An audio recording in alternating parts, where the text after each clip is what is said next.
Recording. What's that? You're on. Play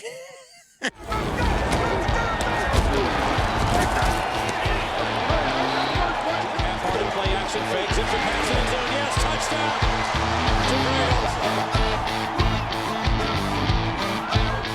Hi, and welcome to Geno's Fix. Remember me? Yeah, well, Daddy is back after pulling an Irish exit last year, which, given the way Daddy was picking, was probably a stroke of luck for you people. I can say you people. Blacks don't fucking subscribe.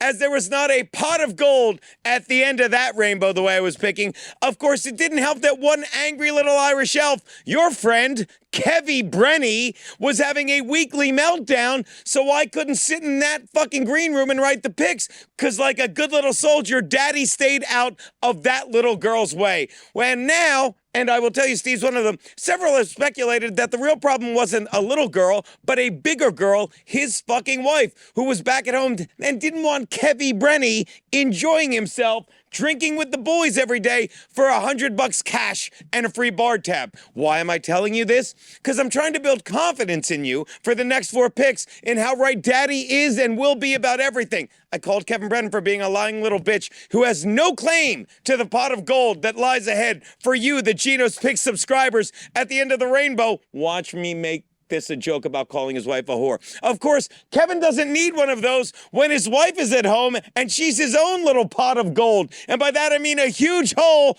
that every color of the rainbow comes inside.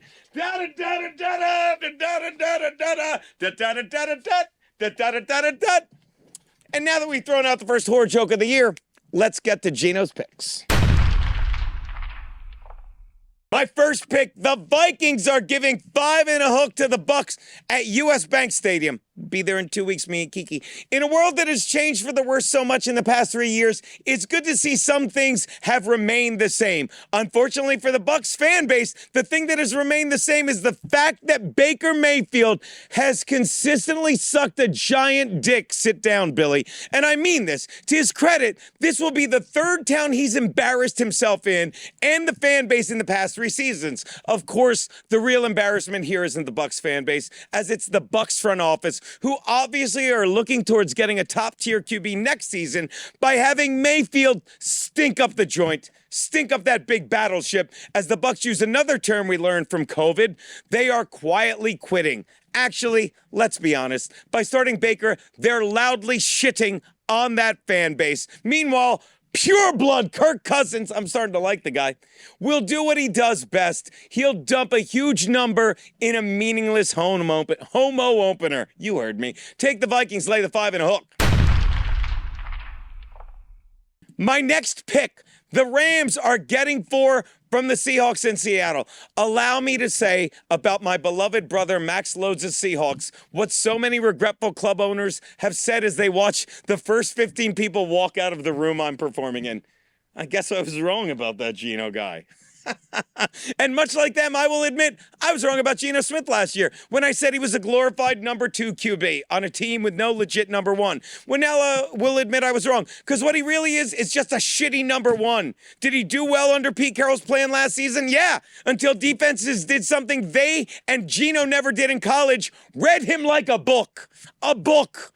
The Rams aren't a very good team, but the Seahawks are a very overrated one. Take the Rams and lay the points in this one. Yay, Ramshawn. My next pick, the Niners are giving 2 and a hook to the Steelers at Heinz Field. The only people more thrilled than the hometown fans to see Pitt Panther star Kenny Pickett survive as a starter into this his second season, Billy, is Geno's Picks. And I'll tell you why, because I can use him all season to shit on something that will last even longer than the NFL season. Garrett, the writer's strike. Yeah, I managed to work the writer's strike in. Fucking here we go.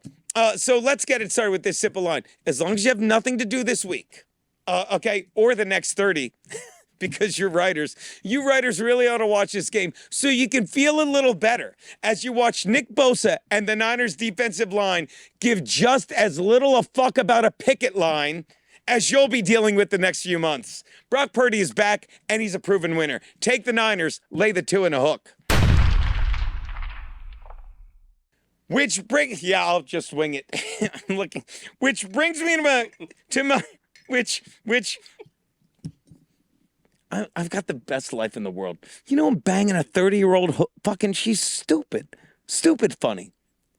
Which brings me to my Double Your Money Monday Night Bet. Billy, we don't have 2 cameras. Slide in. The Bills are giving 2.5 to the Jets at JetLife Stadium. Nope, don't see you. Billy, don't see you. Billy. Here's why. Billy, I need you to tell me, when is this game being played, Billy? Which one? The Monday night game. Oh, on Monday.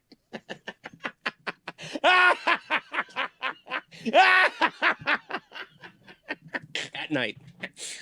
On 9/11. On 9/11. Let me. True. Never forget. And let me tell you something. If there's one thing the Jets fans would have liked to have done the past 23, let alone 46 years, is forget this team. But some people still believe that the fucking Jets are going to do it all under fucking the elderly fucking Aaron Rodgers. And let me tell you, you know what this Monday night is going to be for you dummies? It's going to be your 9/11. Take the Bills and the fucking 2.5 they're laying. Those are Geno's picks. Welcome back, my friends.